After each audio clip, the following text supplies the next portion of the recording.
Entonces ahora vamos a ver otro capítulo distinto a lo largo de lo que es los temas del curso, como es la alimentación de vacas lecheras.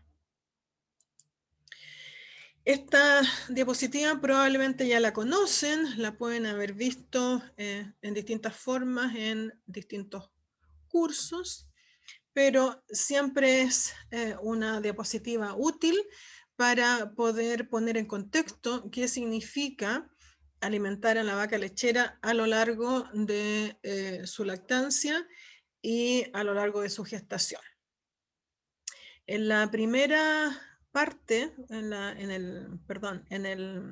la parte del gráfico superior está justamente, se muestra la producción de leche a lo largo de las semanas de lactancia, entonces el eje de las X, en los gráficos está representando las semanas de lactancia, partiendo de la semana 0 o del día 0, que coincide, por así decirlo, con el parto.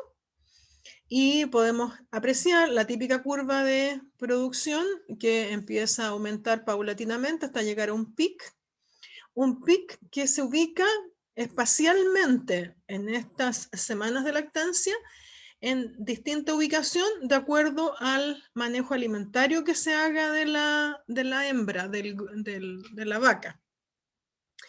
En general se describe que este pic está entre las 6 a 8 semanas de producción.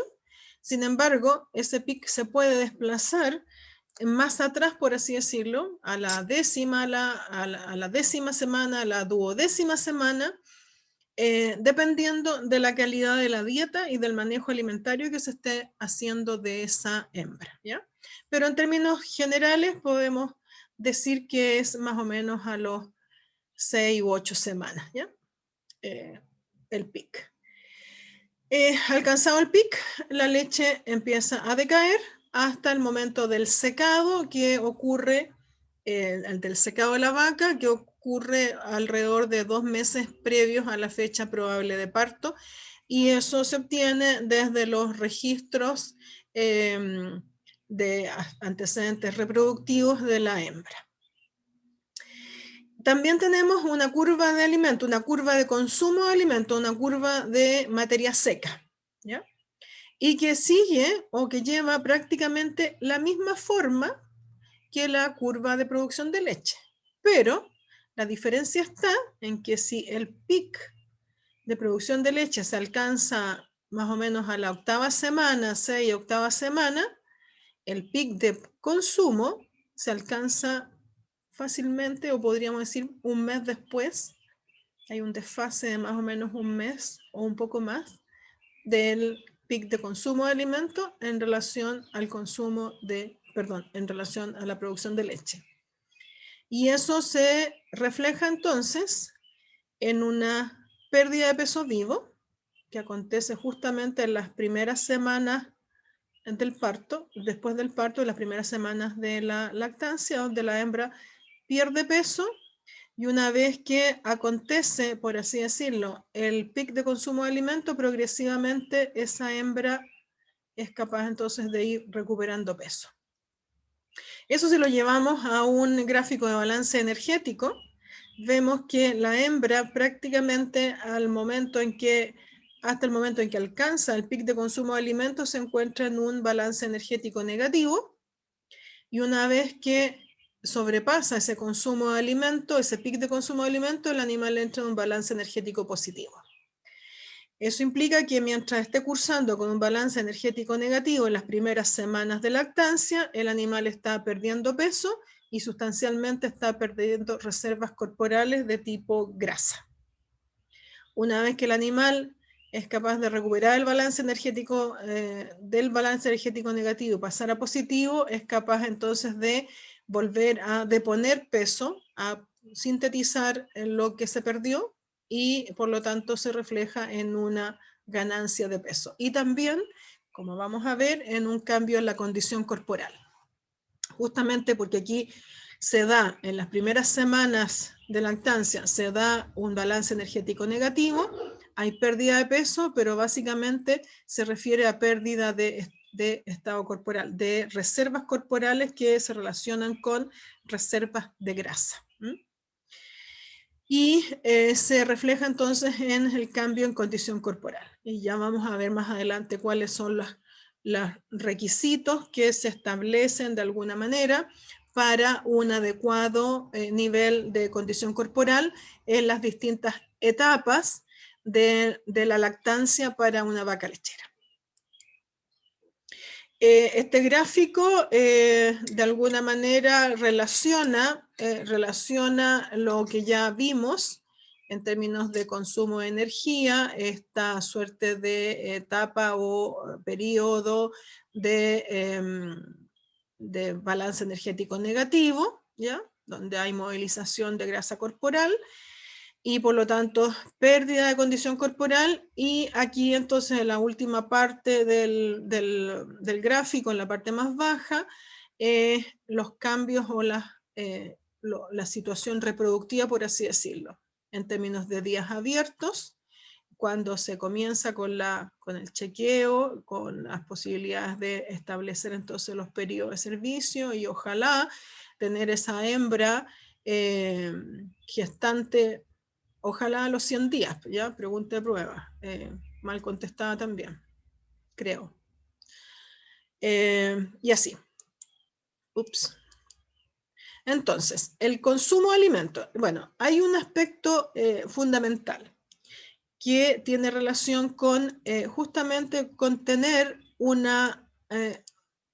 mejor proceso productivo, si bien es cierto, en términos normales y naturales, en las primeras etapas, hasta que el animal efectivamente es capaz de entrar a un balance energético positivo, hay una pérdida normal y natural de peso que ocurre en todas las hembras mamíferas, incluida la mujer. Se observa que hay una caída del consumo de alimento en las etapas posparto, incluso hay caída de consumo de alimentos, como vamos a ver más adelante, previo al parto. Todos los cambios hormonales que dan cuenta de la adaptación de la hembra para enfrentar el parto también afectan el consumo de alimentos. Por lo tanto, en las semanas previas al parto hay variaciones, hay reducción del consumo de alimentos.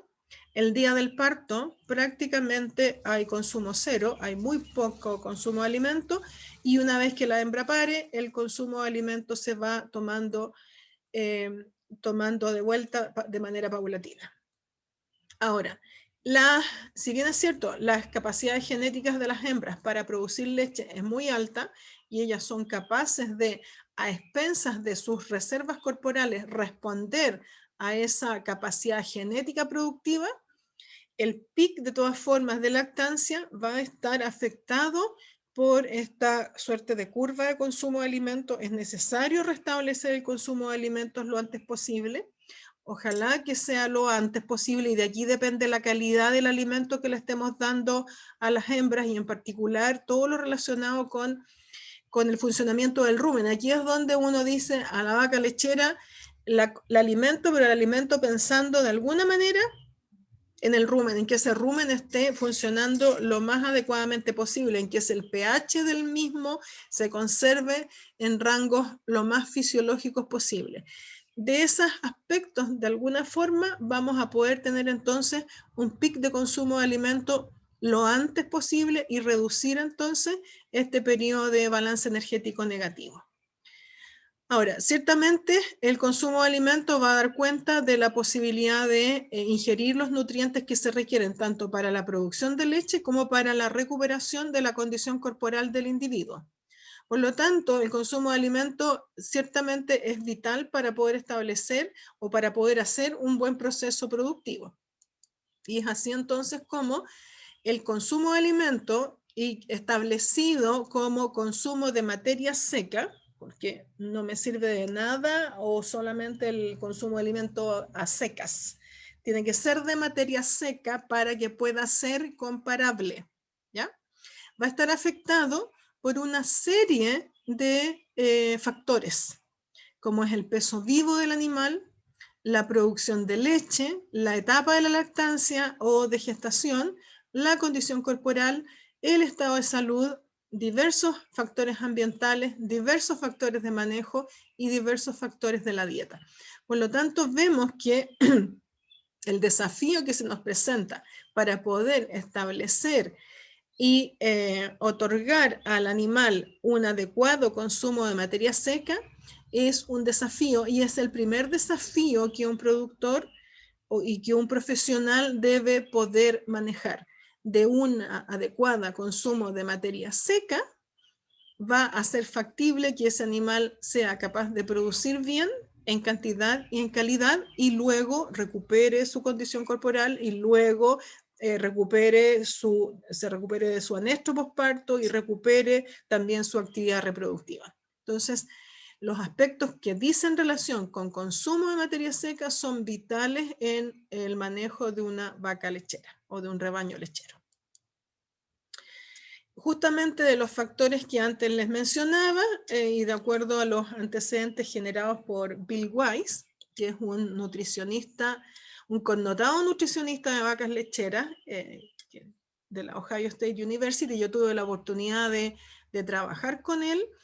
Él pertenece y forma parte del comité del NRC, de los que les comentaba, los que establecen los requerimientos nutricionales de las vacas lecheras.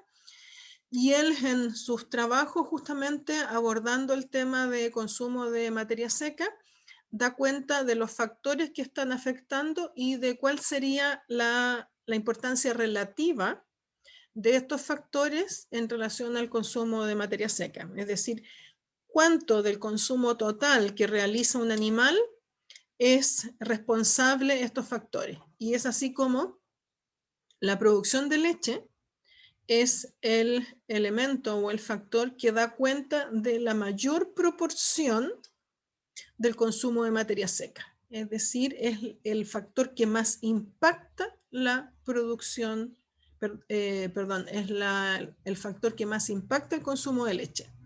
Mientras, dependiendo entonces del nivel de producción de la hembra, este consumo de materia seca va a ser mucho mayor. A mayor producción, mayor consumo de materia seca. Y explicaría entonces, del total de consumo de materia seca por una hembra, un 45% del consumo está explicado por la producción de leche. Un 22% estaría explicado por los alimentos, es decir, por la calidad de los alimentos y por el manejo alimentario. Y vamos a ir de a poquitito revisando estos aspectos. El peso corporal también tiene un efecto, y se estima que proporcionalmente o relativamente tendría un efecto del 17% en explicar el consumo de alimentos. El ambiente, un 10%, y es aquí donde, por ejemplo, temas como ambiente propiamente tal, por ejemplo, como temperatura ambiental, como unidad relativa del aire, pueden estar afectando. En ambiente también se agregan algunos otros factores que dicen relación de ambiente físico, de cómo los comederos eventualmente están dispuestos, en fin. Y el otro elemento que también participa o que explica cambios en el consumo de materia seca es la condición corporal de la vaca. Si la vaca está flaca o está gorda, va a tener un mayor o un menor consumo de alimento. Entonces, justamente esta es una diagrama que le rodea a Bill, y es cómo uno puede, en función de una serie de factores del animal, como son los días en leche, el peso vivo, la condición corporal, en fin, uno puede calcular o puede estimar el consumo potencial de materia seca. Y aquí, dry matter intake, consumo de materia seca, ¿ya? Pero, de acuerdo a las características de los ingredientes de la dieta, de los nutrientes contenidos, de la forma física, de la calidad de la dieta misma, de las características de los comederos, de la distancia lineal de comederos, de cuántas veces eventualmente el alimento es otorgado a las hembras, se da de alguna manera una medición de lo que es la real o el actual consumo de materia seca. Y desde ese punto de vista, si cotejamos y comparamos el consumo potencial de materia seca versus el actual, el real, el que está aconteciendo, normalmente este consumo real o consumo actual es menor al consumo potencial. Por lo tanto, la meta es tratar de acercar lo más posible lo que se observa, lo que se mide en relación a lo que se debería de estar obteniendo. Y aunque es muy importante el consumo de materia seca, porque ustedes ya ven en la medida que pueda efectivamente alcanzar ese potencial consumo de materia seca, me estoy acercando a que el animal efectivamente exprese ese potencial productivo y además lo haga de una manera fisiológicamente óptima, sin tener que recurrir en exceso a sus reservas corporales, porque si bien es cierto, la vaca, especialmente en el primer tercio o en las primeras semanas, cursa con un balance energético negativo, del manejo que yo haga, de la calidad de los alimentos que le entregue, puede que ese desbalance sea mayor o menor aún. Por lo tanto, lo ideal es tratar de acercarse lo más posible al potencial y tratar de manejar los factores que están interviniendo en que eso no sea factible y por lo tanto corregirlos. Y llama la atención que siendo tan importante este factor, no sea un elemento no sea un aspecto que se esté monitoreando con precisión o con frecuencia. Aunque parezca ridículo, no es raro encontrar que los productores no revisan, por ejemplo, el contenido de materia seca de los silos, de los ensilajes. No hay revisión del contenido de materia seca de los henos. No hay contatación, se contata o se sabe cuánto se entrega en el comedero, pero no necesariamente se constata cuánto fue el rechazo o se mide exactamente el rechazo para determinar exactamente cuál fue el consumo de materia seca del corral. Son aspectos que ciertamente son importantes. Recuerden que la alimentación en un sistema intensivo, en particular, por ejemplo, si se trata de un sistema intensivo bajo confinamiento, probablemente el 60% de los costos variables se relacionen a costos de alimentación que involucran los alimentos propiamente tal y también la mano de obra para alimentar. Y de esa alimentación depende cuánto las vacas pueden efectivamente producir. Y la diferencia de 1 kilo de materia seca consumida puede relacionarse o puede afectar alrededor de 2 a 2,5 kilos de leche más producida. Entonces, ojo con este tema, es un aspecto que muchas veces se menosvalora, no se menosprecia, pero se menosvalora y que hay que tener en cuenta cuando uno justamente alimenta a un rebaño lechero. Dijimos que hay una serie de factores que van a estar afectando la respuesta en términos de consumo de alimento. Y hay factores que dicen relación con el llenado del rumen o con el llenado del aparato gastrointestinal, pero fundamentalmente llenado de rumen, y también con regulación metabólica. Y eso se relaciona con la digestibilidad del alimento. Y por lo tanto con la calidad química o con la calidad nutricional del alimento. Y aquí es de nuevo otra observación. ¿Cuántos productores realizan análisis químico proximal o análisis nutricional de sus alimentos, de sus ingredientes. ¿Ustedes se imaginan qué proporción es y cuántas veces durante el año ellos hacen estos análisis? La más poca, de ser menos del 5%. Si acaso, a lo mejor es mucho. Claro, y llega a ser hasta ridículo, perdonando la expresión. Muy pocos lo usan, muy pocos analizan, y algunos analizan y mandan una muestra, por ejemplo, de los silos, de los ensilajes. Hacen el ensilaje, toman una muestra del ensilaje, la mandan a evaluar y la mandan a evaluar incluso a Estados Unidos, donde hay laboratorios más complejos que les permiten entregar algunos antecedentes adicionales a los que puede entregar el químico proximal común y silvestre, pero es una vez al año. Una vez al año. En el peor de los casos, tal vez 2 veces al año. Pero los insumos que le estamos ofreciendo a las hembras están variando, son dinámicos, están cambiando. Yo no creo que los productores compran toda la harina de soya y todo el gluten meal y todos los insumos que necesitan para todo el año, de manera que pudieran hacer eventualmente un muestreo muy bien hecho y manden una sola muestra para que les evalúen la calidad de. En términos de los ensilajes, dependiendo del lugar del ensilaje, de la estructura física del ensilaje, en la medida que voy abriendo, depende del momento en que se estuvo rellenando, puede que tenga áreas de la unidad, por así decirlo, que las condiciones son diferentes.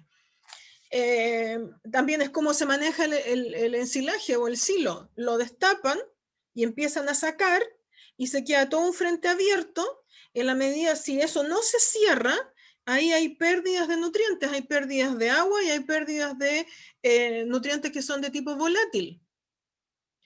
Y por lo tanto, lo mínimo que uno esperaría es que, por ejemplo, se esté haciendo evaluación de contenido de materia seca de ese ensilaje. Y no se hace. Entonces, desde ese punto de vista, yo creo que si bien hay una muy buena profesionalización y hay muchos avances en muchos aspectos, en algo tan básico como es la determinación del consumo diario de materia seca y establecer un análisis nutritivo de los insumos y establecer el contenido de agua o de materia seca de los alimentos que tienen alto tenor de humedad, debiera de ser algo riguroso y estarse haciendo regularmente cada vez que estoy abriendo el silo, estoy monitoreando el silo, lo tengo que hacer. ¿Por qué? Porque esa humedad va a estar dándome diferencias en peso. O sea, 1 kilo del ensilaje de maíz de hoy día, de ayer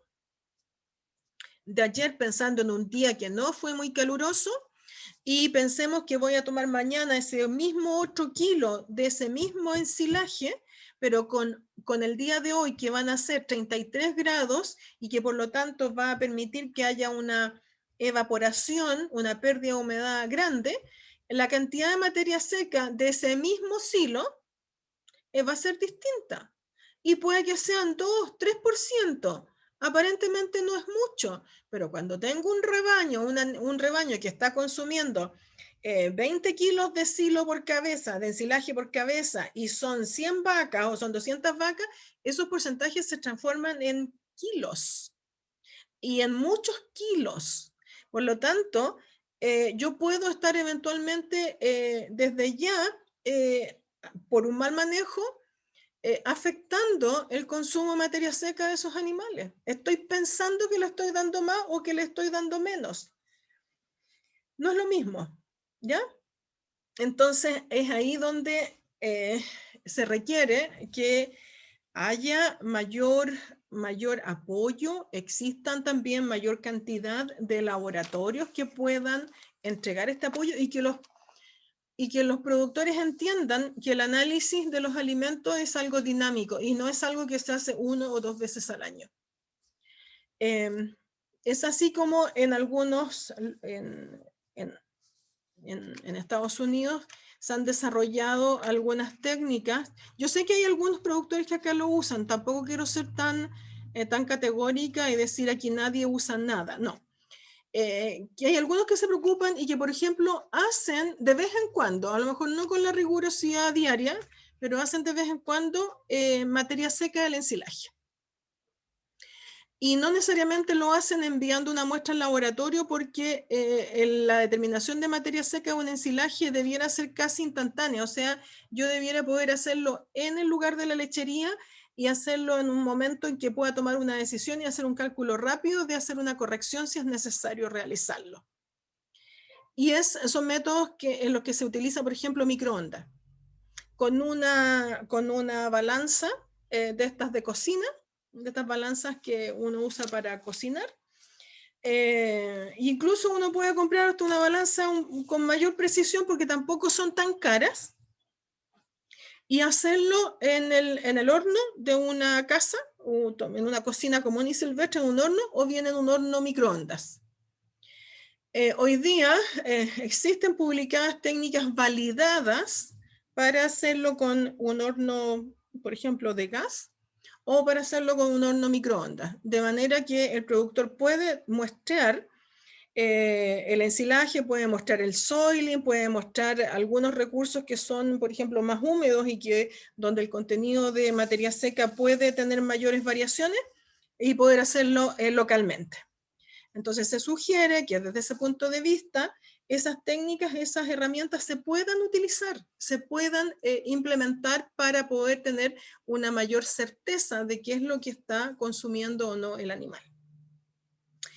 Dicho eso y volviendo a los factores que tienen relación con el consumo de materia seca y cómo hay algunos factores dietarios que dicen relación con la digestibilidad, con la concentración de fibra neutro-detergente en el forraje, con la tasa de digestión de la fibra neutro-detergente del forraje y de la dieta, y también con el tamaño de partícula, que esos son todos factores que tienen que haber visto en alimentación, que de alguna manera tal vez lo tocaron conmigo cuando vimos aspectos relacionados con energía, pero yo sé que esto lo pasa el doctor Egaña en alimentación. Vemos entonces cómo esos factores relacionados a esos aspectos tienen relación con lo que es el llenado del aparato gastrointestinal y fundamentalmente con el llenado de rumen. Entonces, en la medida que la digestibilidad sea baja, que la cantidad de fibra neutro-detergente es alta, que la tasa de digestión de la fibra neutro-detergente es baja y que el tamaño de partícula es más grande, el llene del rumen va a ser un factor. ¿Por qué? Porque el proceso de digestión que acontezca en ese rumen por parte de los microorganismos ruminales va a ser más lento. Y esa distensión ruminal va a ser la que va a impedir que el animal pueda comer más porque el rumen no se puede distender más. En la medida que yo voy o que se va mejorando la calidad del alimento y estos factores que están determinando el consumo por aspectos de llenado del rumen van dando paso a que sean otros los factores dietarios que regulen de alguna manera el consumo de alimentos y más bien se relacionen con factores metabólicos. Y en la medida entonces que pasamos al área, por así decirlo, de regulación metabólica, sea más bien el consumo o el almidón, por ejemplo, digerido en el rumen. ¿Cómo estaba ese almidón? ¿Cuál era la fuente de almidón? ¿Ya? Los distintos granos de cereales contienen almidón y los distintos granos de cereales tienen velocidades de degradación o de metabolización a nivel del rumen del almidón que son muy diferentes, y el maíz es el que tiene la digestión más lenta, por eso que en general tiende a utilizarse maíz grano en la alimentación de las vacas y no algún otro otro grano, por ejemplo, de tamaño menor, como podría ser el trigo o la avena, que tienen, por ser distintos los gránulos de almidón, que tienden a tener una fermentación muchísimo más alta. Otros factores que dicen de esta regulación metabólica, por ejemplo, son la presencia de ácidos grasos de cadena larga, y en particular de ácidos grasos de ácidos grasos poliinsaturados. ¿Por qué? Porque por contenido energético van a inhibir el consumo de alimentos en la medida que se incrementan los tenores de incorporación. Y los ácidos grasos insaturados, por una parte, por el aporte energético que realizan, pero también por el efecto que tienen sobre la microflora del rumen, y en particular sobre la microflora celulolítica, que afecta la degradación de la fibra. Entonces, vemos cómo, dependiendo del entorno o de los recursos que estamos utilizando para alimentar a las vacas lecheras, la regulación del consumo de alimentos va a depender o de factores de llenado o de factores de regulación metabólica. Lo que hay que encontrar es un óptimo, porque en la medida que se mejora la digestibilidad vamos pasando a problemas de regulación metabólica, pero si entregamos alimentos excesivamente digestibles, por así decirlo, también se genera una suerte de disminución del consumo. ¿Por qué? Porque hay factores metabólicos que van a inhibirlo.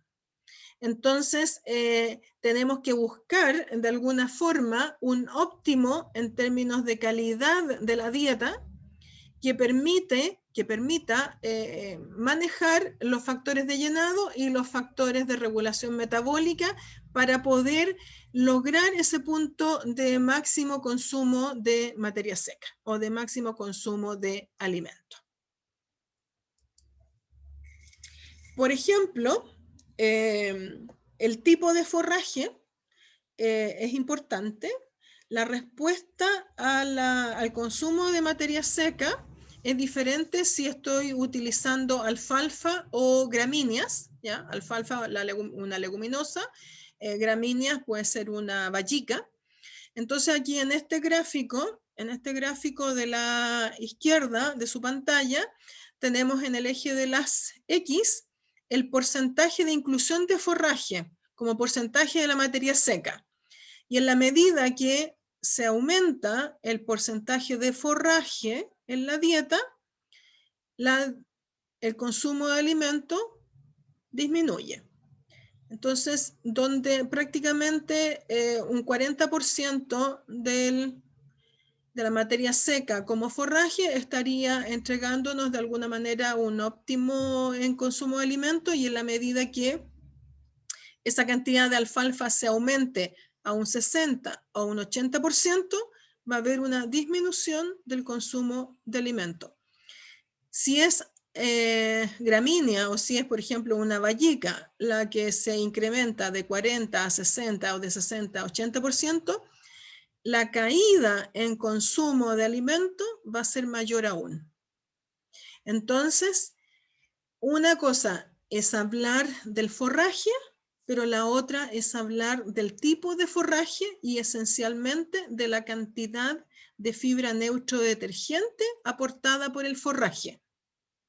Y aquí vemos de nuevo, en este caso, ya en el eje de las X, se establece la incorporación de fibra neutro-detergente del forraje como porcentaje de la materia seca, y vemos que al establecerla de esa forma, las curvas también representan o revelan la misma caída, o una caída en el consumo de alimento, pero que se relaciona mucho más claramente a lo que está aportando como fibra neutro-detergente ese forraje. ¿Por qué? Porque los distintos forrajes tienen distintas composiciones, tienen distintos contenidos de fibra neutro-detergente, y también tienen distinta composición de esa fibra neutro-detergente, donde la alfalfa en general tiene un menor contenido de fibra neutro-detergente si la comparamos, por ejemplo, con gramíneas. Por lo tanto, es importante poder establecer no solamente la inclusión de forraje como tal, como proporción de la materia seca, sino que la importancia que tiene en la fibra neutrodetergente como que proviene del forraje como proporción de la materia seca entregada a una vaca lechera. El NRC de vacas lecheras justamente entrega algunas sugerencias, algunos cálculos que provienen de la estimación de un sinnúmero de ensayos o evaluaciones realizadas en distintos lugares del mundo bajo distintas condiciones y las llevan a un análisis estadístico donde finalmente es factible poder establecer una suerte de tabla de referencia que da cuenta que, como dijimos, el peso del animal y la producción del animal son dos factores que afectan el consumo de materia seca de una vaca. Bueno, ellos establecen entonces tablas donde se indica que el referente para vacas de 400, de 500, 600, 700 u 800 kilos de peso vivo, produciendo 10, 15, 20, 25, 30, 60 kilos de leche diaria con grasa corregida al 4%. ¿Para qué? Para poder establecer comparaciones, ¿ya? Hay fórmulas que permiten estandarizar la producción láctea. Si yo tengo vacas o rebaños o grupos que tienen, no sé, una producción de tantos litros y con un 3% de materia seca, y otra con un 3,5, y otra con un 3,2, y otra con un 3,8, son todas distintas. Esas son peras y manzanas. Entonces, para poder llevarlo todo a base de manzanas y por lo tanto sean comparativas, se corrigen al 4% de materia seca. Una vez corregido el 4% de materia seca, yo puedo saber exactamente entonces el nivel productivo del animal, del peso, y en este caso, por ejemplo, una vaca de 600 kilos. Si produce solamente 10 kilos de leche, corregida al 4% de materia seca, necesita 2,2% de su peso vivo equivalente en materia seca. Por lo tanto, calculadora, 600 por 2% significa que esa hembra que pesa 600 kilos y que produce 10 kilos de leche al día, consume 12 kilos de materia seca, versus una que pesa el mismo peso, pero que produce, por ejemplo, 30 litros de leche, sería 600 por 0,35, 21. Y si esa misma vaca es tan súper y produce 55 litros de leche corregida, consumirá 30 kilos de materia seca al día. Entonces, con eso ustedes pueden ver el impacto que tiene la producción sobre el consumo. Ahora, a un mismo nivel de producción, también pueden ver las diferencias en términos de los cambios que hay por tamaño corporal. Y si una vaca 400 kilos para producir 10 litros de leche corregidos consume 2,7%, serían 400 por 0,27, consume 10,8 kilos. 10,8 kilos. Pero una vaca de 600 kilos para producir esos mismos 10 kilos ya no consume 10,8, sino que consume 12 kilos. Entonces ahí tendrían ustedes el efecto del peso. Pero si dentro de peso ustedes ven el efecto sobreproducción, ustedes se pueden dar cuenta que el efecto productivo tiene una relevancia mayor, pesa más sobre la cantidad de alimento o de materia seca que ese animal tiene que consumir. Y es por eso que muy bien describía el doctor Weiss en su gráfico, y el peso que tiene como explicación del consumo total, la producción de leche. El 45% del consumo de alimentos es explicado por la producción de leche. No, se lo vamos a pasar. Bueno, hay que tener en cuenta que no es lo mismo trabajar con vacas de 2 o más partos o trabajar con vacas primíparas, como aquí le llaman vaquillas de primer parto. Es una muletilla que muchos utilizan, pero que no es correcta porque en estricto rigor son vacas de primer parto. Toda hembra que pare pasa a ser vaca. Una hembra sin parir es vaquilla, ¿ya? Entonces, tenemos aquí las curvas y ustedes pueden apreciar que la producción, tanto el consumo como la producción de leche y el peso corporal de un animal multíparo, es decir, de 2 o más partos, que serían la curva que tiene los triangulitos en oscuro, ennegrecidos, y eso es válido para consumo de materia seca, para producción de leche y para peso vivo, para peso corporal. Vemos entonces que las vacas de 2 o más partos son más pesadas, producen más y comen más. Y en las vacas primíparas, que comen menos, producen menos y que tienen un peso más liviano. Pero que en general las curvas de consumo de materia seca, las curvas de producción y las curvas de peso vivo son relativamente parecidas, con algunas tal vez mayores variaciones en el caso de las primíparas respecto de las multíparas. ¿Por qué? Porque son animales que siguen creciendo. La vaca de primer parto es un animal inmaduro aún desde el punto de vista de su tamaño corporal. Es un animal que está creciendo, por lo tanto, un animal de primer parto, un animal de primera lactancia, va a estar creciendo, va a estar produciendo leche, va a estar recuperando peso vivo y además vamos a pedirle que se quede gestante. Por lo tanto, en general, la vaca de primer parto se maneja como un grupo separado, tiene requerimientos nutritivos diferentes y consume distintas cantidades de alimento, produce cantidades menores de leche y es más liviana. Y es por eso que en general a la vaca de primer parto se le maneja como grupo separado. Y se maneja como grupo separado prácticamente a lo largo de toda la lactancia. Porque ustedes pueden ver que en particular, si bien es cierto, en las primeras etapas de la lactancia va recuperando paulatinamente el pic de consumo, la curva de consumo de una hembra de primer parto es mucho más estable, no tiene esta curva tan parecida a la curva de la lactancia. Y lo mismo que su curva de lactancia tampoco se expresa o genera un pic de lactancia tan claro como lo hace la vaca de 2 o más partos. Entonces, eso a tener en cuenta es algo importante.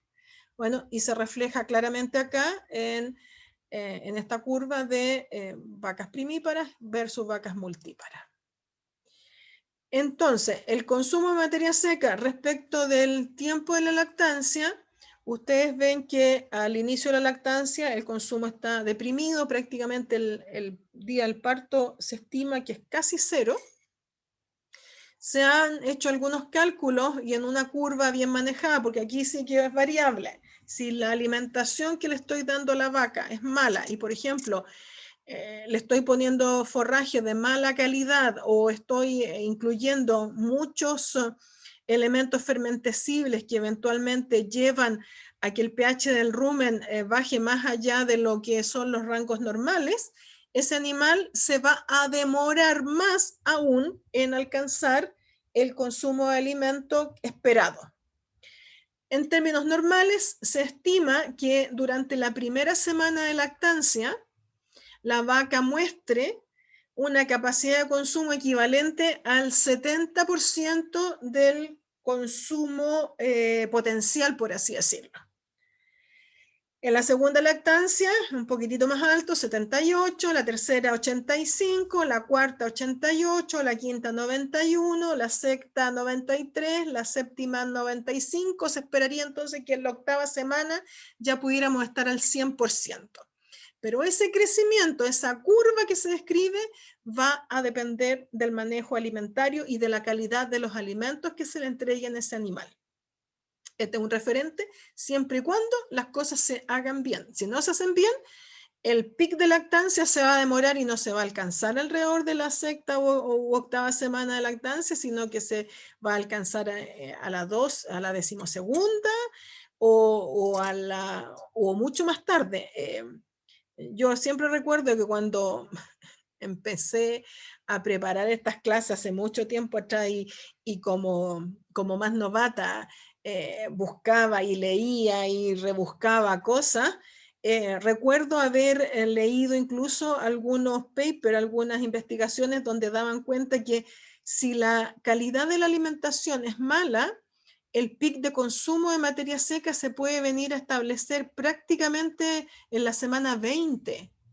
O sea, mucho más tarde de lo que estamos esperando, casi el doble del tiempo de lo que estamos esperando.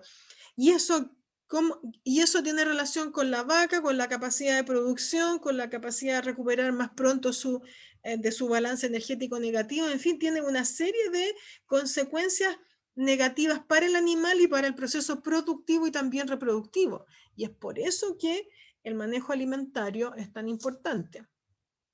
No solamente pretender que hacemos las cosas bien, que usamos unos súper programas de formulación de alimentos, que evaluamos una vez al año nuestros alimentos y pensamos que con eso estamos al otro lado. No.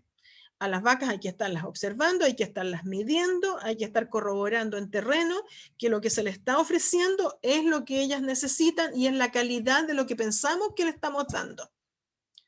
Entonces, hay hartas cosas desde ese punto de vista por hacer.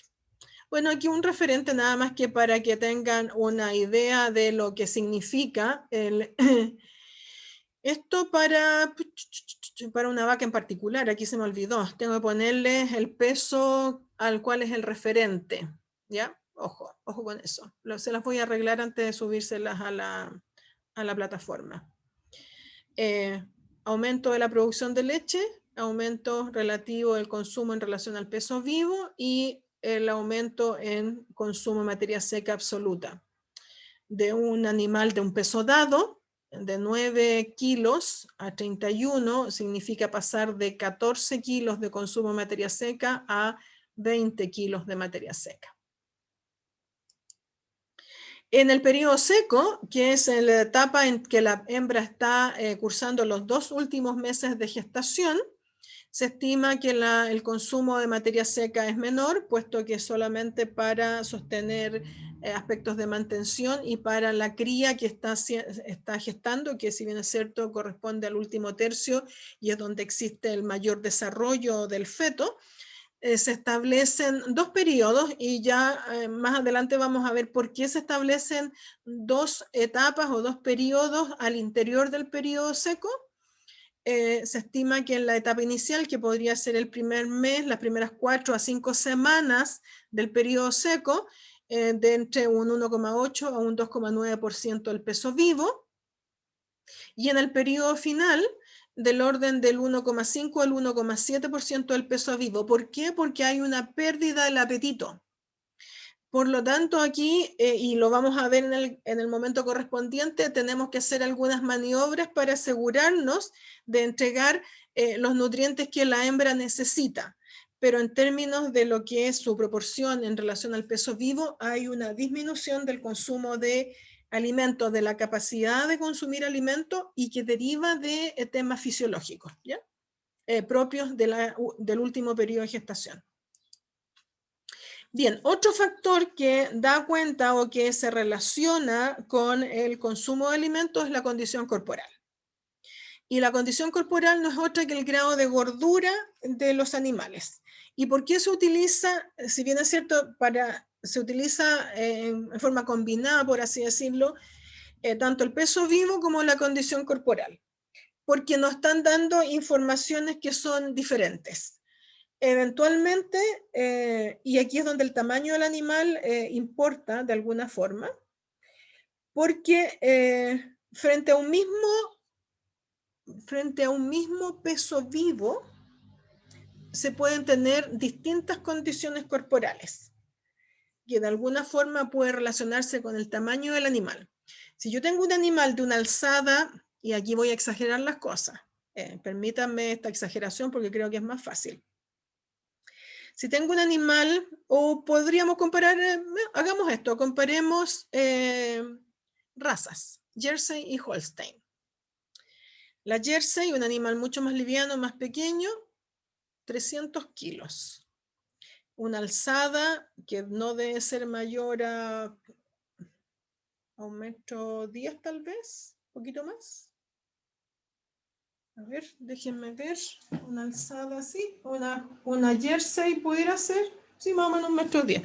En circunstancias que una Holstein puede tener una alzada mucho mayor, 1,40 m, 1,50 m tal vez, esa Holstein grandota. Y yo pretendo compararlas en base a meramente al peso. Y yo digo, claro, la Holstein pesa 800 kilos y la Jersey me va a pesar 500 kilos o 450 kilos. Y yo digo, claro, la Holstein es mucho más pesada. Pero si yo voy a reservas corporales y la Holstein parece arpa y la Jersey parece chancho, perdonando la expresión, ¿quién tiene más o menos condición corporal? La Jersey, ¿no es cierto? Entonces, por eso que de alguna forma, para poder evaluar en particular el balance energético y ver cómo evoluciona el balance energético de un animal y lo que implica la movilización de reservas corporales en un animal, sobre todo a inicio de lactancia, se usa la condición corporal.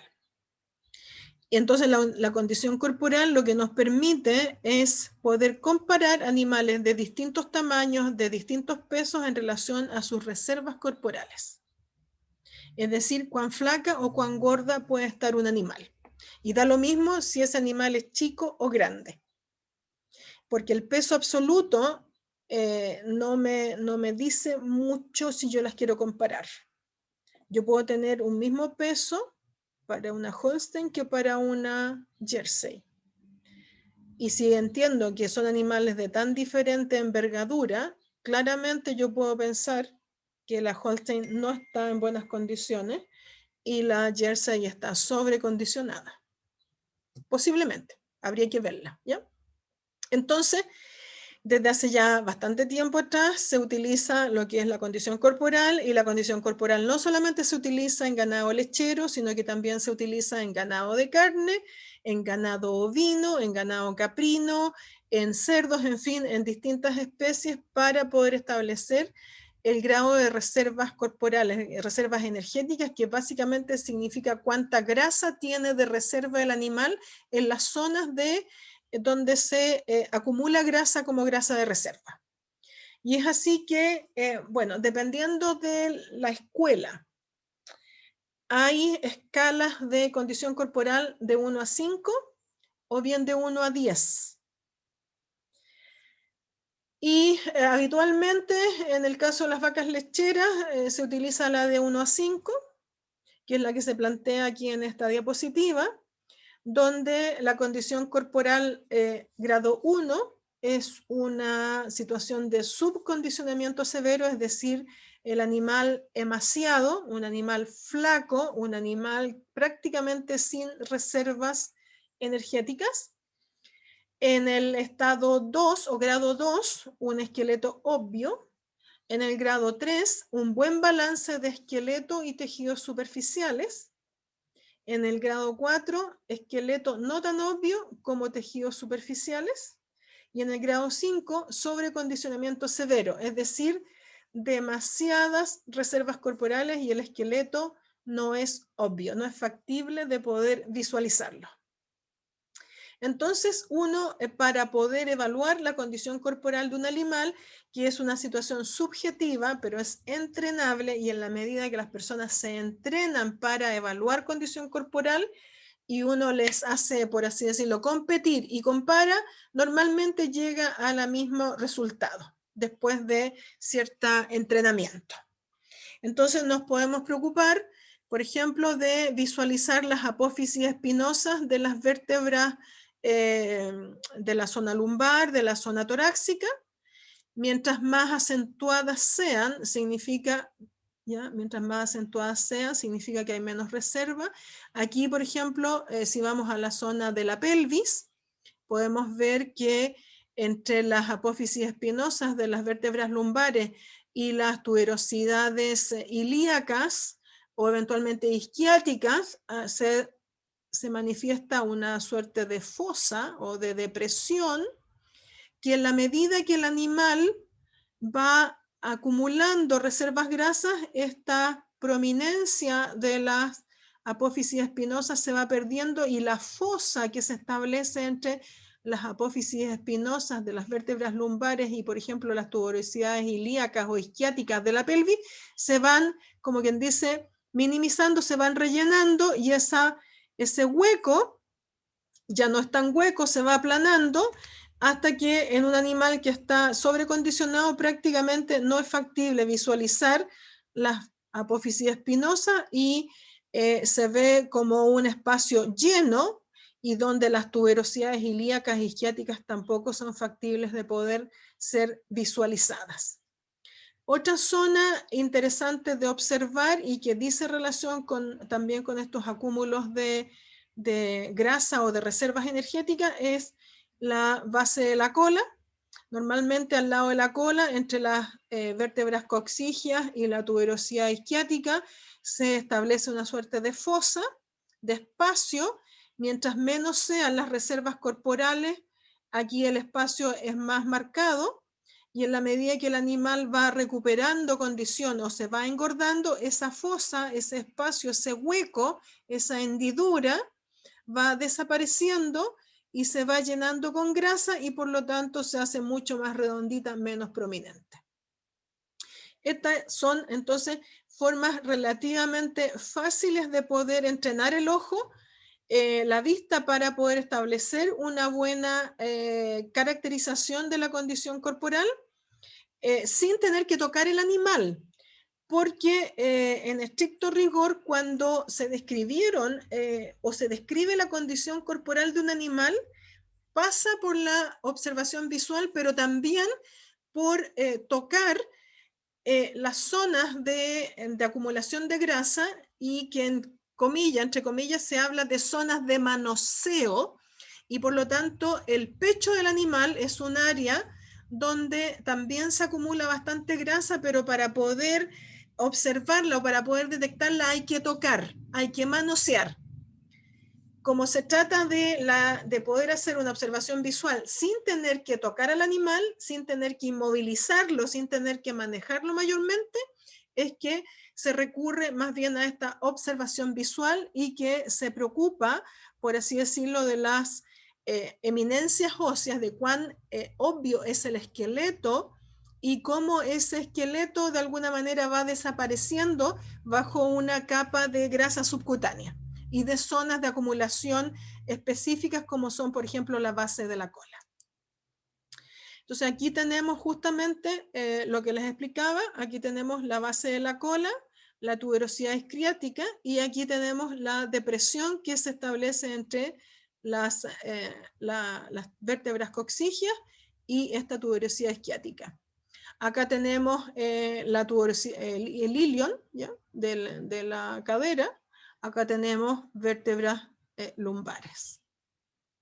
Acá tenemos vértebras torácicas y aquí ya tenemos las costillas y aquí tenemos la fosa de Lijar, la que se establece entre el último arco costal y la fosa y la prominencia ilíaca.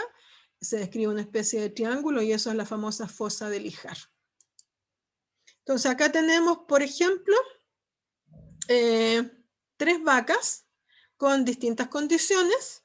La vaca de la extrema izquierda, la A, con una condición de 1,5, donde ustedes pueden apreciar que el esqueleto del animal, las apófisis espinosas de todas las vértebras torácicas y lumbares son muy evidentes. Son evidentes también las apófisis transversas de las vértebras lumbares.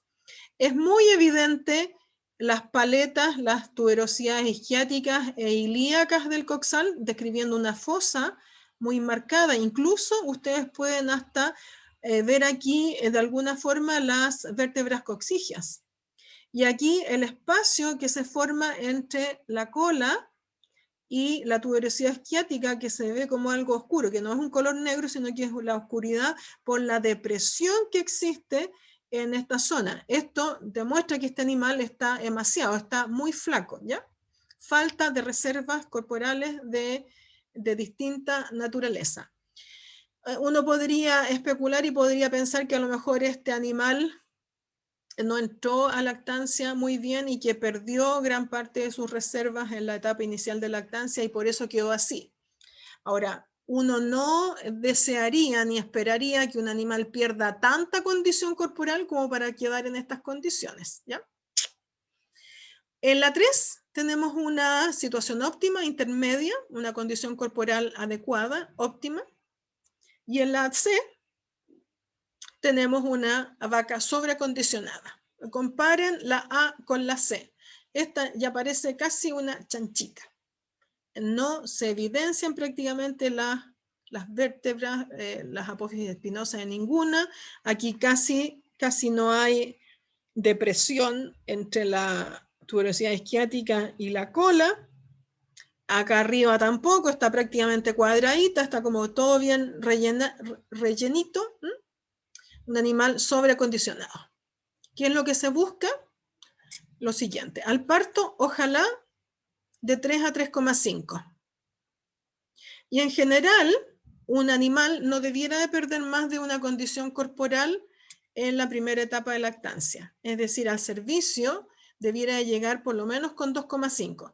Y es por eso que cuando yo les dije acá que esta hembra posiblemente perdió condición, porque asumo que la perdió en la primera etapa de lactancia, probablemente esta hembra no entró al parto con la condición que se le pedía de 3 a 3,5.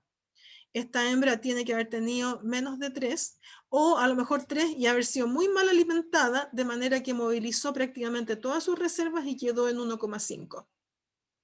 Un animal después de la primera etapa de salir, por así decirlo, de balance energético negativo, debiera de haber perdido solamente 1 grado de condición corporal respecto de la condición del parto. Y es por eso que al servicio, no debiera, al servicio, cuando hablo de servicio, cuando entran a proceso de inseminación, 2,5. En la última parte de la lactancia, la hembra debiera de haber recuperado la condición corporal original que tuvo al parto y durante el periodo de seca conservar ese periodo, esa condición corporal. El periodo seco no debiera ser una instancia para recuperar pérdida de condición corporal. Pero si por alguna razón la hembra llega a finales de lactancia sin haber podido alcanzar el 3 o el 3,5 de condición corporal, debiera de recuperarla en el periodo seco y parir con 3 a 3,5. Normalmente el tercer tercio de lactancia, que es cuando ya la curva va hacia abajo y donde el animal está en un balance energético positivo, ese es el momento para recuperar condición corporal. Pero ojo, no se nos puede pasar la mano para el otro lado. Aquí a la hembra lechera tenemos que mantenerla dentro de ciertos márgenes. No puede estar sobrecondicionada, pero tampoco tiene que estar subcondicionada. Y moraleja, toda hembra mamífera en primera etapa de lactancia entra en balance energético negativo y por lo tanto pierde condición corporal. Es algo natural y normal. Es por ello, entre otras cosas, que cuando uno se plantea la evaluación de un rebaño lechero para establecer, por ejemplo, aspectos relacionados con bienestar animal, es que uno evalúa la libertad de hambre y de sed a través de la condición corporal, pero lo hace en categorías que no corresponden a las vacas posparto, porque una vaca posparto o en primer tercio de lactancia va a estar con menor condición corporal que deriva de la condición de ser una hembra mamífera. Por eso que la evaluación de la libertad de hambre-sed y ver en qué condición está la alimentación de las vacas se hace en hembras en otras etapas, ya sea de segundo en adelante, de segundo tercio en adelante, o en periodo seco, o en cualquier otra época, pero no en primer tercio de lactancia. ¿Ya? Como comentario, porque claro, muchas personas pueden impactarse y pueden decir, uy, esta hembra está muy flaca. No, es natural que haya perdido condición y es natural que algo se le note en las costillas, pero es propio y yo esperaría que con un buen manejo ese animal se recupere y en un animal en tercer tercio de lactancia deba de estar en una condición de 3 a 3,5. Ese es el lugar para saber si lo estoy haciendo bien o lo estoy haciendo mal. Entonces, el consumo de alimentos, además del peso vivo, además de la producción de leche, además de la etapa de lactancia o de gestación y de la condición corporal, hay algunos otros factores que también dicen relación con ese consumo de alimentos, como es el estado de salud, como los factores ambientales, factores de manejo, factores de la dieta que vamos a ver a continuación. Por ejemplo, la condición corporal. Bueno, la condición corporal se las había presentado más bien como para que puedan entender de qué se trata. Pero la condición corporal también tiene relación con el consumo de alimentos. Y vemos que en particular, en la etapa inicial de la lactancia o en el posparto temprano, y en especial mientras las hembras están en este balance energético negativo, y es por ello que es importante que la hembra llegue en un estado óptimo, ni muy gorda ni muy flaca. ¿Por qué? Porque si la hembra está muy gorda, el consumo de materia seca se deprime.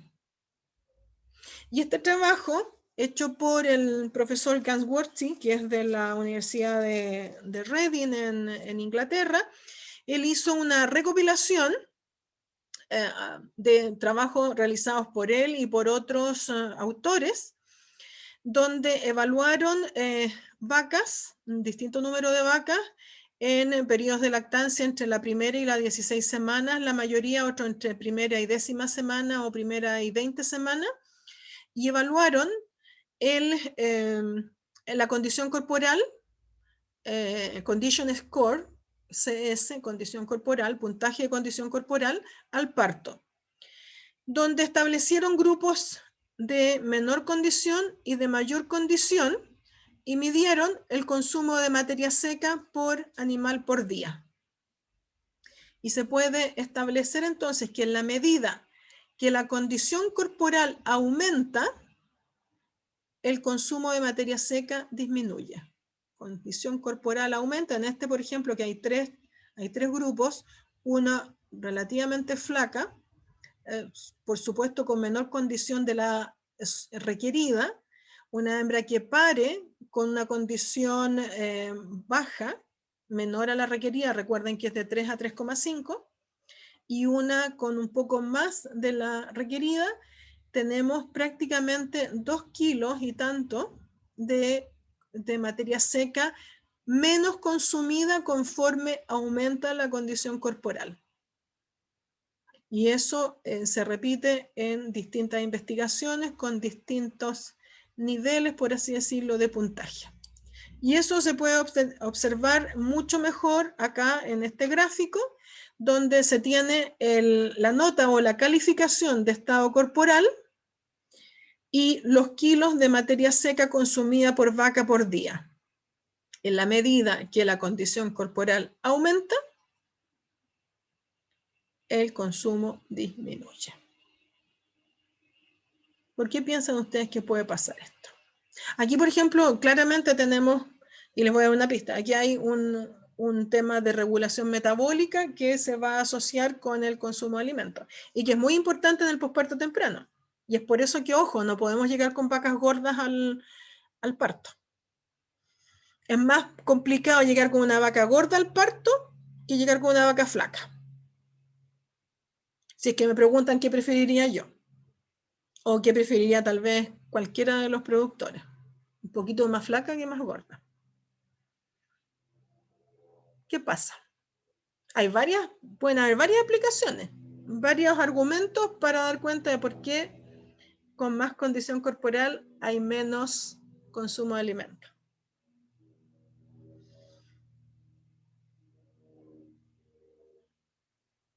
¿Alguien se le ocurre? La pregunta es, ¿por qué con mayor condición corporal hay menor consumo de alimento? Sí, señor. ¿Qué puede estar pasando? ¿Cuáles pueden ser las razones? Hay varias. Unas puramente tal vez nutricionales y metabólicas y otras que son consecuencias de algunas otras cosas que le pueden haber pasado a la vaca al parto.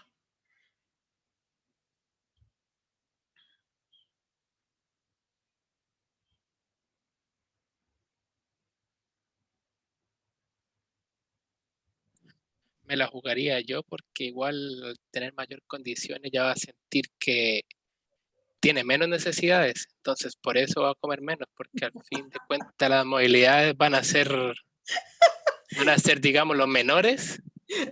Tú dices, le dio vergüenza estar tan gorda y ahora quiere hacer dieta. No. Lo digo como por el tema de que su movilidad movilidades hacia la producción y esas cosas para la mantención del ternero o ternera van a ser menores. No, acuérdate que Y puede haber enfermedades también. Bueno, acuérdate que esta vaca no está amamantando al ternero o ternera, es una vaca lechera, no Sí. es una vaca de carne, ¿ya? Bueno, la condición corporal, ¿ustedes han escuchado hablar de la leptina?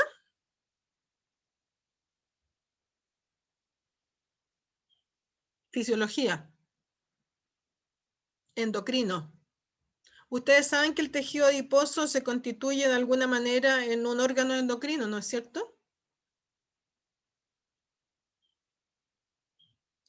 Bueno, habría relación desde ese punto de vista y hoy día que hay mayores conocimientos y que se sabe más acerca de la regulación y de la presencia de estas hormonas, que darían cuenta de que es la intervención de esta hormona la que podría estar participando ya al tiro. Sí, cetosis también, ya, vamos por parte. Una es de alguna manera la leptina, que inhibe de alguna manera el consumo de alimentos. Es una hormona que se genera en el tejido adiposo y que va a estar afectando la regulación del consumo de alimentos.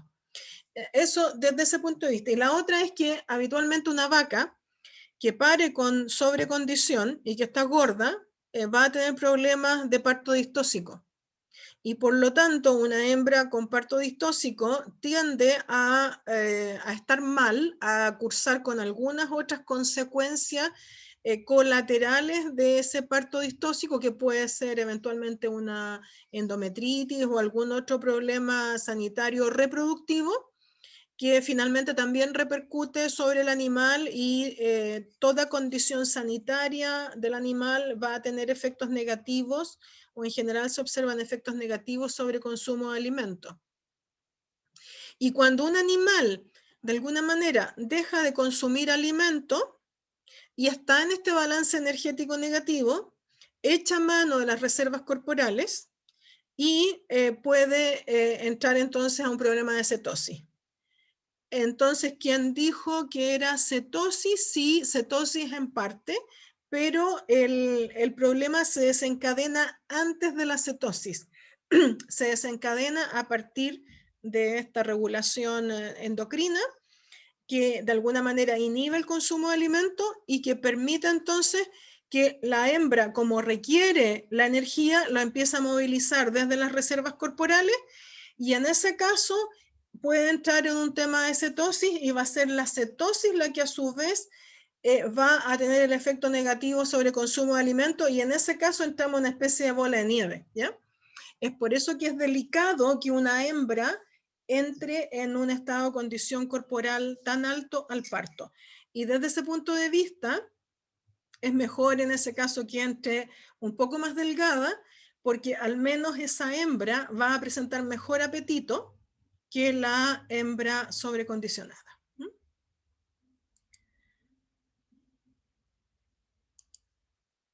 En relación a los factores de manejo, bueno, aquí quería haberles cambiado estas diapositivas que cuando las escaneé no salieron muy claritas. Y la verdad que las tengo hace harto tiempo y debiera haberlas cambiado, pero son de alguna manera antecedentes históricos. Que paulatinamente con el tiempo estos son los trabajos que nos dieron luces de cómo hoy día manejar adecuadamente los animales, pero que son importantes de poder planteárselas y mostrárselas para que tengan en consideración qué significa hacer las cosas de una u otra manera, aun cuando hoy día probablemente ustedes se enfrenten a un método común de alimentación que es más fácil de encontrar a nivel, sobre todo en sistemas de alta producción, que es entregar la dieta mezclada. Ustedes han escuchado a muchos profesores que han pasado a través del curso hablar de la ración total mezclada o de la famosa TMR en inglés, TMR, Total Mix Ratio, ración total mezclada. Bueno, de trabajos hechos tempranamente por algunos autores, aquí en este caso 2 experimentos, dan cuenta de cuál es la diferencia en términos de la forma en cómo alimento a la vaca. Una ración mezclada, una ración totalmente mezclada y una ración parcializada, donde el forraje se entrega en el comedero a través del día y el concentrado se entrega de manera parcializada en 2 veces al día. Pensemos, y aquí es donde también es importante que conecten eventualmente con los sistemas pastoriles, ojo con eso, entregar el concentrado solamente 2 veces al día y habitualmente aprovechando el momento de ordeña. Consumo de materia seca. Olvídense de las unidades. Estos gringos usan las libras. A partir de algún momento decidieron que como estaban en el concierto internacional, para efectos de publicaciones científicas se usaran solamente los kilos y dejaron de usar las libras. Consumo de materia seca. Dry matter intake. 39 libras las hembras con dieta mezclada. 33 libras las hembras con dieta que recibieron concentrado solamente 2 veces al día. Y en el experimento 2, igual, 34 para la dieta mezclada, 32 para la dieta que recibió el concentrado en solamente 2 fracciones al día. Y eso tiene repercusiones en producción, estadísticamente significativa, más producción con la dieta mezclada, más producción con la dieta mezclada también en el experimento 2, pero sin mayores diferencias en porcentaje de grasa. En un caso, en los 2 casos sin diferencias en grasa, pero con algunas diferencias en un caso en proteína láctea, pero sí con diferencias observadas en peso corporal en ambos ensayos, donde la menor pérdida de peso corporal es en el caso de la dieta mixta y hay mayor pérdida de masa corporal en la dieta que recibió el concentrado solamente 2 veces al día. ¿Por qué piensan que estas cosas pueden estar pasando? Aquí se puede ver que el consumo de alimento pueda disminuir tanto o pueda ser significativamente distinto de si yo le doy la misma ración, pero de otra manera, separada. El forraje por un lado a través del día y el concentrado solamente en los momentos de la ordeña. ¿Qué puede estar pasando? Y acuérdense lo que vimos al inicio de los factores que tienen que ver con la regulación del consumo, factores que Regulan, por ejemplo, el llenado y factores metabólicos que están regulando el consumo de alimentos. Por ahí puede ir la respuesta. Espero participaciones.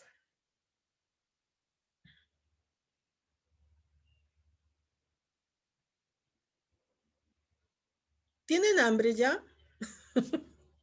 Ya a nadie se le ocurre. A ver, díganme pues, lo que sea, no importa.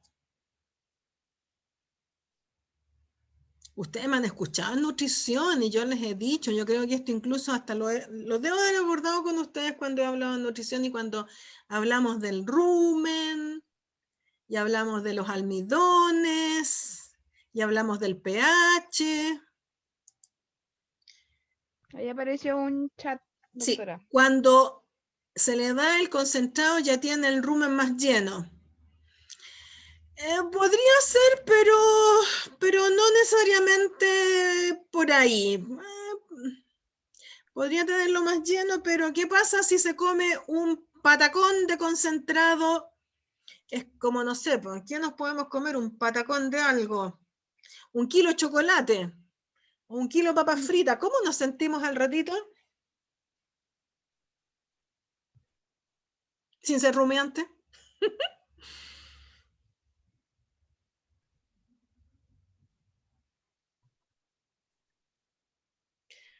El concentrado, ¿cuál es el componente del concentrado? Tal vez el ingrediente o el componente químico que normalmente va a estar en una buena cantidad, en una buena proporción y que provee energía a la vaca. El de mayor, creo que la proteína es lo que más trae. Y si vemos el maíz, en algunos casos el producto que más contiene.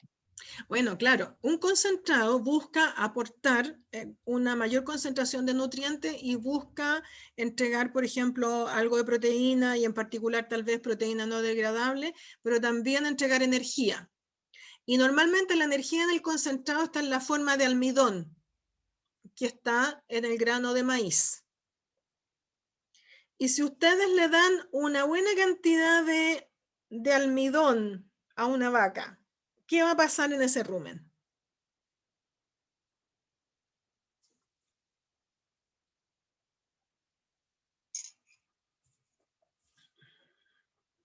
Se va a fermentar, ¿no es cierto? Y se fermenta, y entre los productos de fermentación, además de ácido propiónico en buena proporción, porque ahí hay un cambio, acético disminuye, propiónico aumenta, y también ácido láctico. Y ahí entran a funcionar las bacterias consumidoras de ácido láctico que tratan de comérselo lo antes posible para tratar de regular el tema del pH, porque el ácido láctico hace que el pH del rumen disminuya. Y no solamente eso, sino que por la propia actividad fermentativa y usar estos recursos que son fácilmente fermentables, hay una explosión, por así decirlo, de fermentación, de producción de ácido propiónico, de algo de ácido láctico. ¿Y qué es lo que pasa con eso? El pH del rumen baja, cae, sale de lo normal, se hace más bajo que 6 puntos. Perdón, sí, más bajo que 7 y de 6,5 baja tal vez a 6 por ahí. ¿Y qué pasa con las bacterias celulolíticas cuando el pH del rumen baja mucho? Son incapaces de poder funcionar y por lo tanto se enlentece la degradación de la fibra. Entonces tenemos un efecto concomitante donde habría un efecto metabólico que conlleva un efecto de retardo del vaciamiento del rumen, porque la parte del forraje se demoraría en procesar por efecto de una caída del pH óptimo para las bacterias ruminales. Entonces es por eso que uno previene de darle patacones. ¿Hay alguna venezolana que o colombiano que no me vaya a retar por hablar de patacones? Si uno le da una cantidad grande y así súper concentrada, piensen que, no sé, a lo mejor esas 2 veces al día implicó darle 3 o 4 kilos, a ver, son 33 son 15, no sé, puede que le hayan estado dando unos 3 kilos de concentrado, tal vez 2 y 2 en la mañana y en la tarde. O puede ser un exceso para el nivel productivo que tienen estos animales. Y eso genera entonces un proceso fermentativo que hace que el pH del rumen oscile, cambie, y que transitoriamente afecte a la población microbiana del rumen, y en particular a las bacterias celulolíticas. Y si ustedes tienen buena memoria y se acuerdan de cuando yo les he hecho las clases de nutrición y hablo del rumen y hablo del ecosistema ruminal y vuelvo a insistir en que el pH del rumen es súper importante, y que la vaca rumia, que insalive, aquí eso no pasa. Cuando el concentrado, la vaca no va a rumiar, no va a insalivar. Entonces hay muchas razones para las cuales el pH del rumen cambia. Y de ahí que eso entonces, cuando uno le da a la vaca la dieta mezclada, la vaca no tiene la posibilidad de escoger. Tiene que consumir cada bocado, debiera estar consumiendo lo mismo que en el bocado siguiente y en el bocado siguiente. Pero si yo le doy el concentrado en forma separada, o yo hago y pongo los ingredientes en forma separada en el comedero y no se mezclan apropiadamente, también el animal tiene la posibilidad de consumir un bocado de mucho concentrado, un bocado de forraje, y por lo tanto los bocados van a ser distintos. Eso se trata de suplir con la dieta totalmente mezclada. Y se ha visto que en la medida que los animales no seleccionen y no hay estas irregularidades en la calidad del bocado que llega al rumen, hace que el rumen permanezca de manera más estable. Y al permanecer de manera más estable se promueve un proceso de fermentación también más estable, que hace que finalmente ayude a que el animal consuma. Un animal con algún tipo de acidosis clínica, subclínica, perdón, en el rumen va a tener un menor consumo de alimentos. Y esas son las razones, porque de alguna manera algunos factores, aquí es donde se mezclan factores metabólicos con factores de llenado, van a hacer entonces que el animal disminuya el consumo de alimentos. En este caso, bueno, el acceso, el tiempo de acceso al alimento y la calidad del forraje también tienen mucho que ver con lo que conversábamos y lo que les planteé en esa diapositiva del inicio. Y aquí en este caso, miren, trabajos del año 62, de los primeros trabajos donde los científicos trataban, los nutricionistas trataban de entender por qué el comportamiento de producción, por qué el comportamiento en relación a lo que se les ofrecía como alimento, para poder establecer las bases de lo que hoy día tenemos. Entonces, por eso yo siempre digo, la historia es importante, saber de dónde venimos es importante, saber lo que se hizo antes para tener lo que tenemos hoy día. Hay toda una historia por detrás. Las cosas hoy día no se hacen porque sí, no aparecieron por generación espontánea, aparecieron o las tenemos porque son el fruto de un trabajo de científicos que han estado trabajando por decenas y decenas de años. Y este, por ejemplo, un trabajo del año 62, imagínense, 1962. Ustedes no existían, yo tenía 4 años, cumplí 4 años, porque tengo a mucha honra 62 años. Entonces, el alimento, heno, paja. Ustedes saben que la paja de trigo es un alimento de menor calidad, que tiene mucha fibra neutrodetergente, mucha fibra ácido detergente, que tiene poca proteína y por lo tanto además es un alimento desbalanceado. El acceso al alimento, 24 horas, 4,5 horas, 2 horas, tanto para el heno de alfalfa y para paja de trigo. Cantidad de materia seca consumida. Si el acceso era de 24 horas, un consumo mucho mayor que si el acceso a la alimentación era de 4,5 o de 2 horas. Por lo tanto, tenemos que el tiempo de acceso, o dicho de otra manera, la posibilidad de ofrecer alimento de manera constante en el comedero al animal, permiten que el animal consuma más. Y por supuesto que también las conductas las conductas de consumo, de rumiación y de descanso también se pueden ver afectadas si yo no ofrezco de manera permanente el alimento a los animales, o si yo lo restringo o de alguna manera hago un cambio en el hecho de que eventualmente los comederos estén vacíos, ¿ya? Entonces, si un alimento está ofrecido las 24 horas del día, los minutos dedicados a consumir el alimento, 405, 565 para rumia y 470 para descanso, cambiaban ostensiblemente si es que yo les limitaba la cantidad de tiempo, o si el autor en realidad les limitaba la cantidad de tiempo para consumir.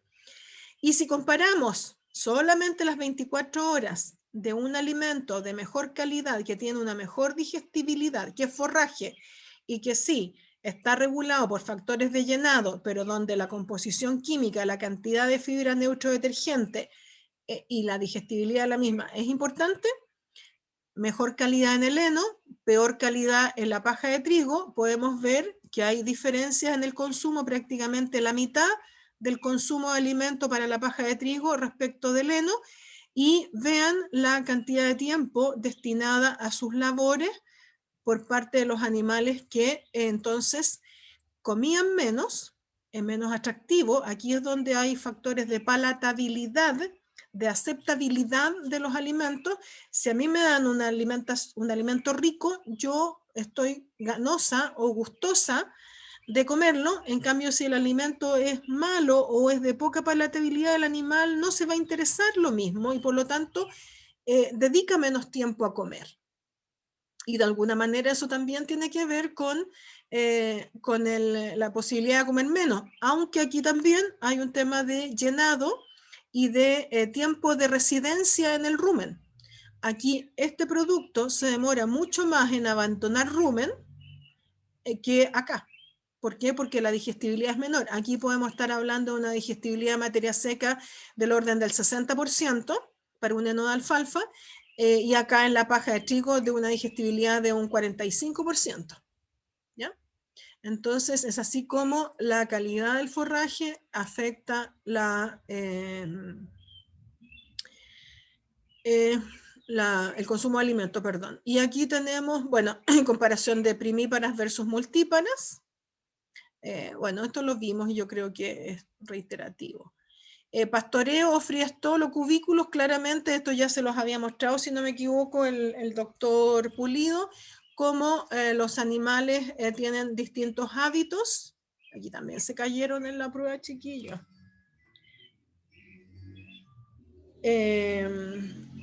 Aquí también se cayeron con algunas de las cosas. Que son los hábitos de consumo por parte de los animales en pastoreo. Ciertamente, consumo diferente, un consumo crepuscular en la noche, en la tarde, cuando los horarios son más frescos. En el cambio, en los sistemas con cubículos, más bien se relacionan con los momentos de alimentación o con los momentos en que el alimento se les acerca al comedero. Son diferentes y hay, a ver, ¿dónde? Acá tenemos, por ejemplo, unos trabajos que han hecho algunos investigadores en Canadá, donde lo que sí muestran, aquí no muestran, ojo, la cantidad de alimento que consumen, pero sí las vacas que se acercan a comer. Y cómo alimentar a las... cuando se vuelve de la ordeña, aquí tenemos ordeña, alimentar a la vuelta de la ordeña, hace que las vacas se acerquen a comer. Y después, en el caso de la línea clara, hay, en el caso de la línea clara solamente hay alimentación cuando vuelven de la ordeña. Por lo tanto, aquí se ordeñó, volvieron de la ordeña, se alimenta. Y hay cambio y las vacas en ambos casos se acercan. Acá hay ordeña, se da alimento y las vacas se acercan. Pero en el caso de la curva negra, hay también alimentación después de 6 horas de alimentada. Entonces, cada vez que hay alimentación, las vacas se acercan a consumir alimento. Y eso se relaciona también acá con lo mismo, una alimentación por día, 2 alimentaciones por día, o 2 alimentaciones por día versus 4 alimentaciones por día. Mientras más veces se alimenten las vacas, más vacas se acercan a consumir alimento. Eso desde un punto de vista. Ahora, el hecho que se acerquen a comer cada vez que se les ofrece alimento no necesariamente significa que consuman muchísimo más. Aumentan el consumo de alimento, pero se observa que las diferencias en términos de incremento de consumo de alimento no son tan dramáticas como el cambio de una alimentación a 2 alimentaciones. El efecto de una tercera alimentación disminuye drásticamente, y 4 alimentaciones sobre consumo de alimento propiamente tal no tienen mayores efectos. Bueno, una cosa que hay que tener en consideración, y esto en relación a animales en confinamiento, las vacas usan alrededor de unas 6 horas para comer, teniendo comidas de entre media hora a 1 hora. Lo vieron con el doctor, con el profe Pulido, las vacas son individuos sociables, curiosos, jerárquicos, y comen o actúan en forma grupal, por lo tanto, ver comer a otra vaca les estimula y normalmente ustedes las ven comiendo en grupo. Debe existir un espacio suficiente de comedero para que al menos el 80% de las vacas del grupo estén comiendo en forma simultánea, y por lo tanto eso es importante cuando se define el tamaño del comedero en función de las vacas que ese corral puede contener.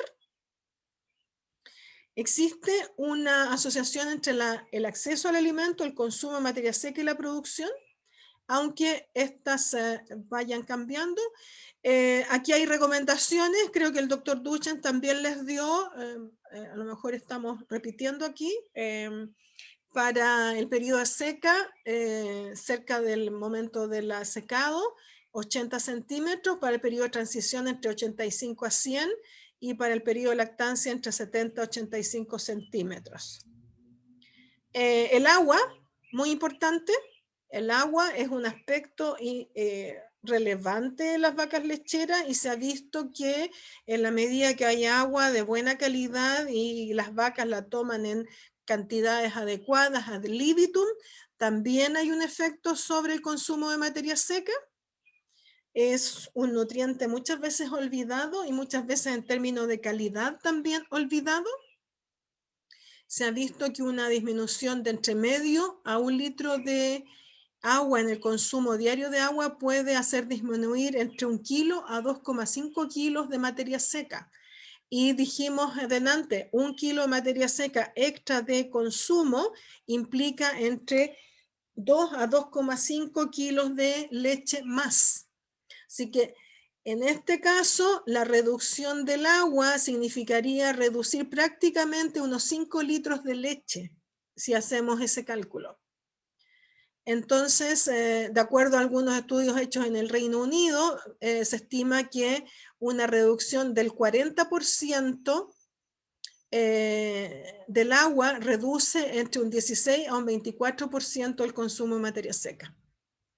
También se ha visto que hay horarios entre los cuales las vacas consumen más o menos agua, y se estima que el 25% del agua es consumida 2 horas después de cada ordeña, sugiriéndose que hayan un mínimo de 2 bebederos por grupo al menos, y la palatabilidad del agua tiene que ser buena. Aquí hay cosas todavía por estudiar, la dureza del agua en términos de los minerales que puede contener, de los microorganismos que pueden estar presentes si el agua no está bien limpia.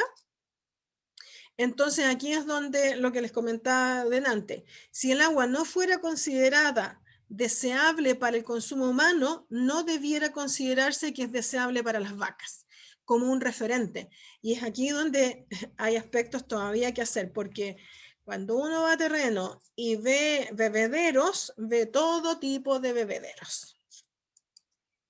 Aquí, según el estado de producción, también los espacios para bebedero, y ojo, que sí también están los bebederos automáticos, es decir, estos bebederos donde la vaca se acerca, presiona con el morro y el agua sale, ¿ya? Y cada vez se van haciendo más populares porque eso permite la entrega de un agua limpia y de mantener un bebedero limpio y no estos bebederos tipo estanque que a veces los limpian si acaso una vez al año y uno a veces observa algas y todo tipo de cosas en estos bebederos tipo estanque.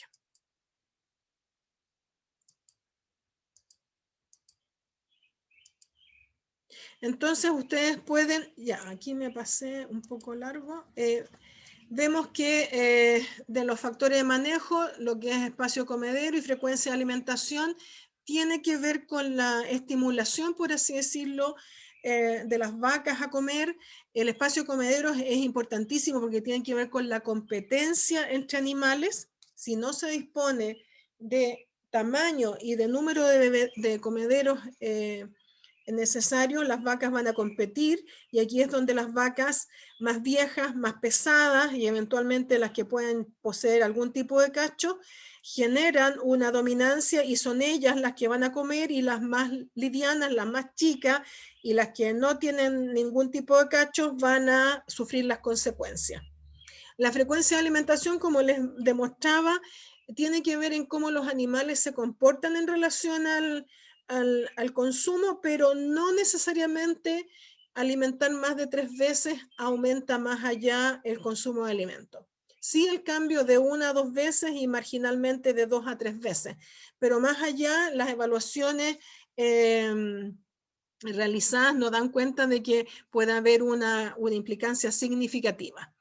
Lo que sí es importante es asegurarse que el alimento esté fresco, limpiar diariamente los comederos, eliminar los residuos, evaluar lo que los animales dejan de residuo. Hay algunos que formulan para dejar un 10% como residuo, otros formulan para dejar entre un 5 a un 6% como residuo, pero eso es necesario constatarlo, porque finalmente es un alimento que hay que descartar, que hay que sacar del comedero, hay que descartarlo y hay que evaluarlo para poder hacer el cálculo adecuado de lo que fue el consumo de materia seca.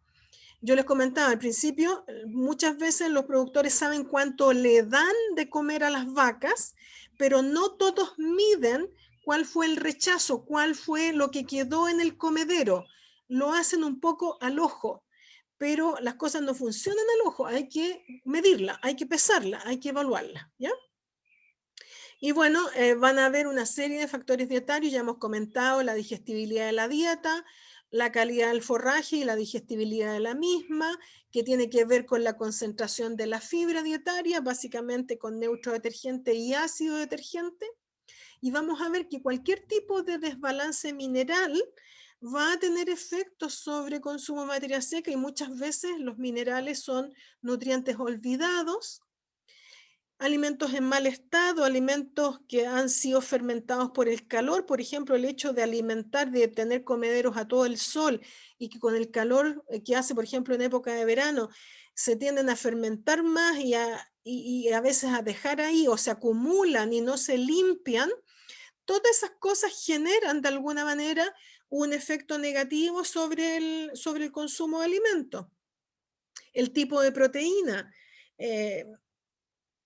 Hoy día tal vez no tanto, pero dependiendo del origen de la proteína, por ejemplo, proteínas de origen animal, si pensamos, cosas que hoy día, claro, es casi impensable poder ponerlo en la dieta de una vaca lechera, pero a una dieta de vaca lechera que se le pudiese incorporar harina de pescado o algún tipo de harina derivada de, por ejemplo, de peces, hay que tener cuidado porque por un tema de sabores, de olores, es un aspecto que genera rechazo por parte de los animales y con caídas de consumo de alimentos importantísimas.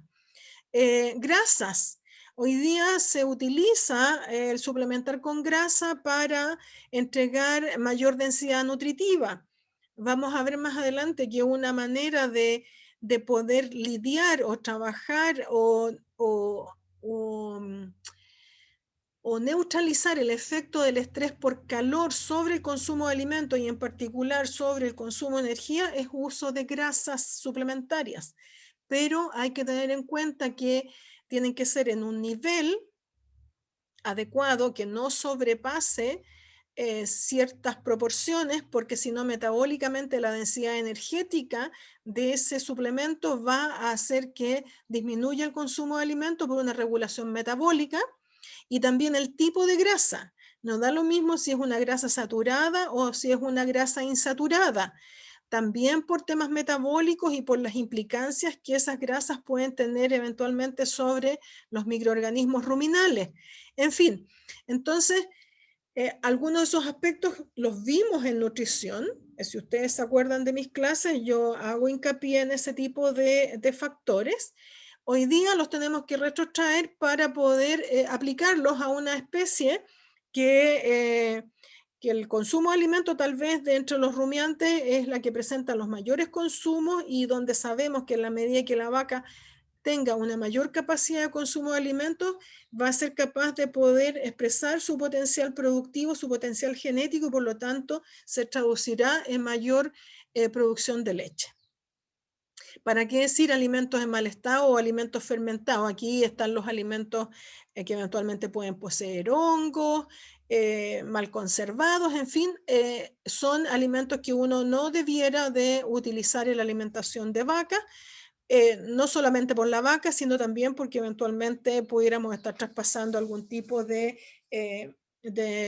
elemento, de componente químico hacia la leche y de la leche hacia los consumidores. Entonces, vamos desde este cuadro que da cuenta de alguna forma de los factores que dicen relación con el consumo de alimentos, factores del animal, del ambiente, del manejo, del alimento y que se asocian al funcionamiento del rumen, a tasas de digestión, a tasas de pasaje, a respuestas fermentativas, en fin, a una serie de factores que van a estar modulando el consumo de alimentos, tener finalmente un consumo real de alimentos que debiéramos de saber evaluar, que debiéramos de saber medir, porque mientras sepamos cuál es ese consumo real y los cotejemos contra ese consumo ideal que hemos calculado a partir de las tablas de requerimientos o de las sugerencias que el NRC nos está entregando para poder trabajar, es saber si lo estamos haciendo bien o lo estamos haciendo mal.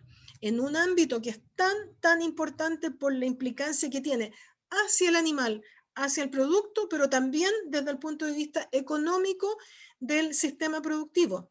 Recuerden que la alimentación es el rubro que desde el punto de vista del alimento como tal, pero también de la mano de obra, de lo que significa distribuir alimentos, limpiar comederos, en fin, constituye el mayor componente de los costos variables de un sistema productivo. Y por lo tanto, si hacemos un ahorro, pero bien hecho, no un ahorro mal entendido, un ahorro bien entendido, con un buen análisis que comulgue lo nutritivo, lo fisiológico y lo económico, es que ese productor va a poder tener el día de mañana un mejor resultado en su sistema productivo. Entonces, para terminar, decir que maximizar el consumo de materia seca es un aspecto crítico para aumentar la producción de leche, la rentabilidad del negocio y la salud de las vacas, bienestar animal. Entonces aquí estamos comprando dos, salud y la libertad de salud, de enfermedad y la libertad de alimentación. El arte de alimentar incluye el cuidado y atención a detalles de cómo el alimento es ofrecido a las vacas, de cómo es seleccionado por estas, siendo un esfuerzo en el cual vale la pena invertir tanto tiempo como se pueda. Y eso es lo que muchas veces no se hace.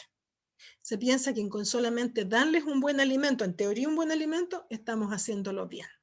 Y hay que hacer mucho más. Y yo creo que por la hora vamos a quedar aquí y vamos a seguir en la tarde. ¿Hay alguna pregunta?